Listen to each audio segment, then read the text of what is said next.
Welcome to this explainer. Today, we're unpacking a really fascinating text from January 2025 by an author named Sui Feng. He argues that a very specific type of communism isn't just possible, it's absolutely inevitable. If you've been following the massive debates around AI, universal basic income, or shifting global power dynamics, you are definitely going to want to hear this. He bases his sweeping conclusion on 8 logical deductions, and we're going to map out exactly how he builds this bold, highly specific argument right from the ground up. Okay, let's dive right in by instantly challenging our preconceptions, because as the author makes crystal clear from the very start, his concept is totally different from any historical examples we've seen. Seriously, if you have a specific mental image when you hear that word, Sui Feng argues you need to just completely set it aside to understand the society he's predicting. The author explicitly states that his version is neither Marxist communism nor the systems pursued by global communist parties in the past. Instead, he defines this as, quote, Sui Feng-style communism. He essentially equates this to the historical concept of a great harmony, which is a utopian ideal that he says sages have sought throughout human history. So, to make sense of his 8 logical deductions, which, by the way, range wildly from the role of Elon Musk to AI and even human biology, we've broken this down into 6 areas. We've got defining the concept, technology as catalyst, human nature and freedom, the shift in power, the life-genuine model, and finally, the ultimate societal evolution. All right, Section 1, defining Sui Feng-style communism as a non-coercive concept. Let's see what Sui Feng actually means when he uses this heavily loaded term. According to the text, we absolutely must not misunderstand this society as some terrifying monster or coercive movement. Sui Feng states it doesn't involve the forced confiscation of private property, nor does it rely on aggressive political campaigns. Instead, he promises it's a life of freedom and fulfillment that far surpasses traditional lifestyles, and honestly even far surpasses the lives of the wealthy today. The whole shebang is built entirely on natural, voluntary participation. Moving on to Section 2, Technology as the Catalyst. Covering deductions 1 and 3, the author argues that modern technology is the primary driver forcing this massive societal shift. Here we group his first and third deductions, which focus heavily on how the internet, artificial intelligence, and automation make this new society practically unavoidable. In Jin Feng's view, we aren't just philosophically drifting toward this state, we are literally being technologically engineered right into it. For his first deduction, the author argues that humans simply cannot live without the internet or somehow surpass artificial intelligence. He claims that internet programs inherently follow a communist framework just because they're fundamentally built on shared information. Plus, he argues the values embedded in AI are universal, bringing this global perspective to the table. Therefore, the inherent nature of these technologies will inevitably force a global unification. Now, what's truly staggering here is the sheer scale of the author's third deduction regarding automation. It's built around a massive 90% figure.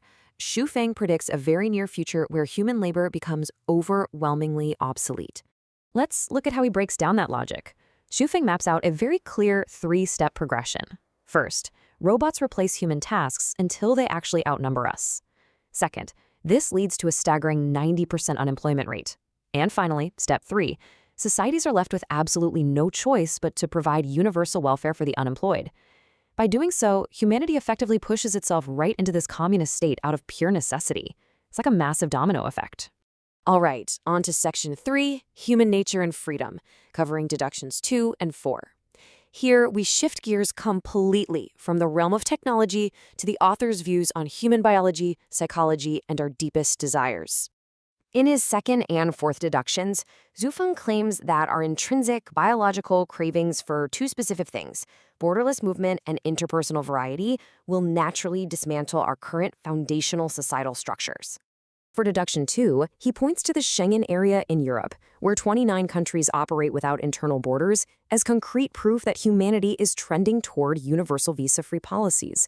The pursuit of freedom, of relocation, is just intrinsic to human nature, he says. He argues that when global border controls eventually vanish, his version of a globally unified communism will just naturally be realized.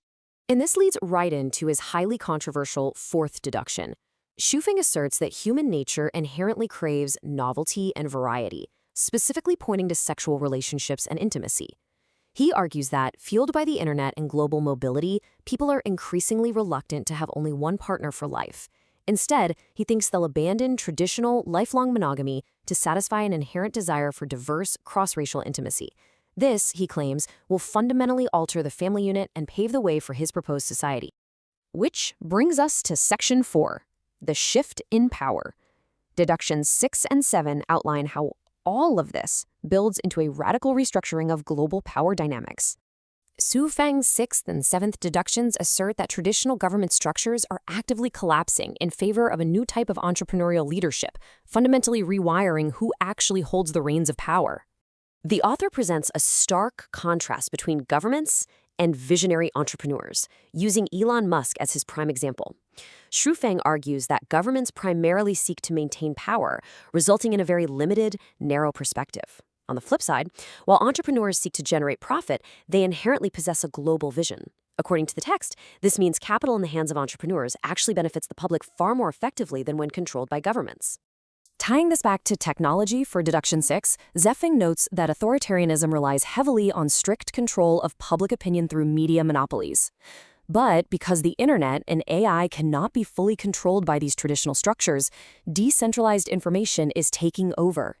He concludes this will trigger the inevitable collapse of authoritarian regimes entirely, leaving visionary entrepreneurs to guide humanity forward. Okay, Section 5, the Life Shenwan model. After all this theory, you might be wondering, does the author have any proof this actually works in practice? Well, Deduction 5 provides his answer. In Deduction 5, Zifeng points to a real-world proof of concept that he himself actually created. He states that before 2009, true communism had never been witnessed, but in 2009, the Life Shenyuan home was established.